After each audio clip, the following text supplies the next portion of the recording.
কঠিন ঋণ থেকে মুক্তি পাওয়ার কোনো আমল বা দোয়া আছে কিনা? ঋণ থেকে মুক্তি লাভের জন্য অনেকগুলো আমল আছে এবং অনেকগুলো দোয়া আছে। এই দোয়াগুলো আমরা করবো ইনশাআল্লাহ। সবচেয়ে বড় আমলটা, আমি বড় আমল বলতে সবচেয়ে গুরুত্বপূর্ণ কাজটার কথা বলতে চাচ্ছি, সেটা হলো ঋণ পরিশোধ করার জন্য সিরিয়াসনেস থাকা। আমি অনেক মানুষকে জানি যারা ঋণ পরিশোধ করতে চান, অনেক ঋণ হয়ে গেছে, ঋণ পরিশোধ করতে চান, আমার কাছে এসে বলছেন হুজুর এটা দোয়া শিখাই দেন, যেটা পড়লে আল্লাহ তাআলা ঋণ পরিশোধ করে দেবেন। আমি ঠিক আছে, দোয়া আপনারা শিখাবো, আগে বলেন ঋণ কত টাকা? তো ধরেন বললো যে আমার 1 লাখ টাকা ঋণ, আপনার ঋণ পরিশোধ করার কোনো ব্যবস্থা নাই? না হুজুর কোনো ব্যবস্থা নাই। কোনো টাকা পয়সা নেই? না কোনো টাকা পয়সা নেই। জমি জমা কি পরিমাণ আছে? এই 2-4-5 বিঘা জমি আছে। তো জমি বিক্রি করে ঋণ পরিশোধ করতেছেন না কেন? এটা কোনো কথা হুজুর, জমি বিক্রি করে ঋণ শোধ করবো? অনেকে আছে ব্যবসার টাকা আছে, না ভাই পকেটের টাকা দিয়ে ঋণ শোধ করবো না। আপনি দোয়া শিখাই দেন, দোয়া দিয়ে কাটাকাটি হয়ে যায়, আমারটা আমার কাছে থাকো। আমার কথা বুঝেন নাই? এইরকম বহু আমি পাইছি যে এই টাইপের। আমি বলছি ভাই আপনার সাধ্যে আছে, ঋণ পরিশোধ করার এবিলিটি আছে, ওইটা আপনি ব্যবহার করেন, পাশাপাশি আল্লাহর কাছে দোয়া করেন। আপনার হয়তো পুঁজি থেকে যাবে। অনেক লোক আছে ব্যবসা বাণিজ্য করে, ব্যবসার টাকা ক্যাশের টাকা দিয়ে দেনা দিব না ভাই, দেনাটা ফাও টাকা দিয়া, উপমা টাকা দিয়া, অতিরিক্ত টাকা দিয়ে দিবা, এটা আমি মূলধনে হাত দিব না।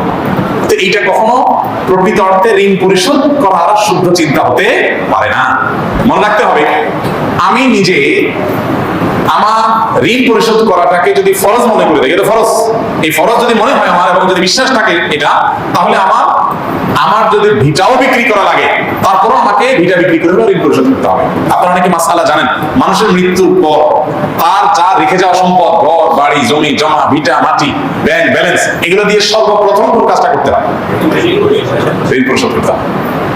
তাহলে শরীয়ত কি গুরুত্ব দিয়েছে? আপনি জীবদ্দশায় করবেন না, আপনার মৃত্যুর পরে শরীয়ত বলছে আপনার সন্তানদের পরে ভাগযোগ, তারা থাকলে পাবে, না থাকলে নাই। আগে কি হবে? আগে ঋণ পরিশোধ হবে, দাফন কাফনের খরচ দেওয়া হবে, ওসিয়ত করলে 1/3 পর্যন্ত কার্যকর হবে, টোটাল না। আপনি ওসিয়ত করে গেছেন আমার মৃত্যুর পর আপনি আমার টাকা দিয়ে একটা মসজিদ বানাই দিও, জি না, আপনি বললেই হবে না। আপনার টোটাল সম্পদের 1/3 যদি মসজিদ করা যায় ওকে, না হলে 1/3 বেশি কি হবে না, আপনার ওসিয়ত কার্যকর হবে না, কিন্তু ঋণ 100% কার্যকর হবে।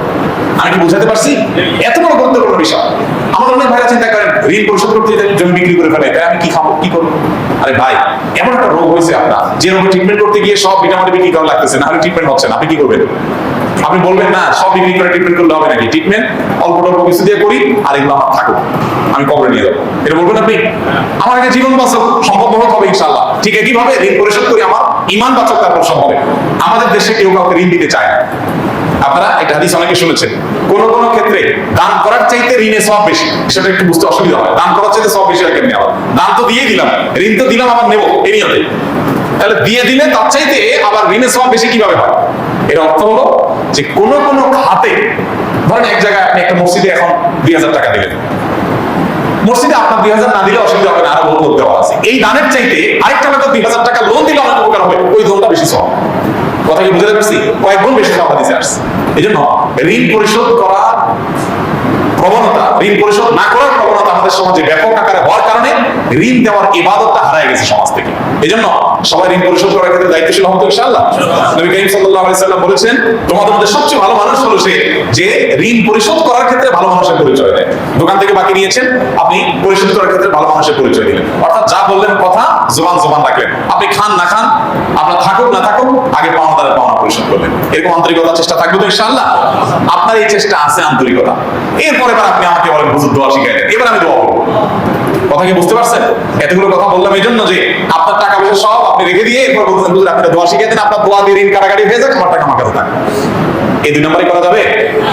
আল্লাহুম্মা আকফিনি বিহালালিকা আন হারামিক ওয়া আগনিনি বিফadলিকা আম্মান সিওয়াক। আল্লাহ আমার জন্য যেন হালালই যথেষ্ট হয়, হারাম যেন প্রয়োজন না হয়, আপনি ছাড়া কারো যেন মুখাপেক্ষি হওয়া না লাগে, আপনি আমাকে সেই তৌফিক দান করুন। এই দোয়া করবেন, আল্লাহুম্মা আকফিনি বিহালালিকা আন হারামিক ওয়া আগনিনি বিফadলিকা আম্মান সিওয়াক। আর এছাড়া দোয়া কবুলের সময়গুলোতে সাধারণভাবে নিজের ভাষা দোয়া করেন, আল্লাহ আমার ঋণ পরিশোধ করে দেন, আল্লাহ আপনি ব্যবস্থা করে দেন, আল্লাহ আপনি সহজ করে দেন। তাহাজ্জুদের সময়, বছরের আমাদের পরে বিভিন্ন সময় আল্লাহ তাআলা ইনশাআল্লাহ সহজ করে দিবেন।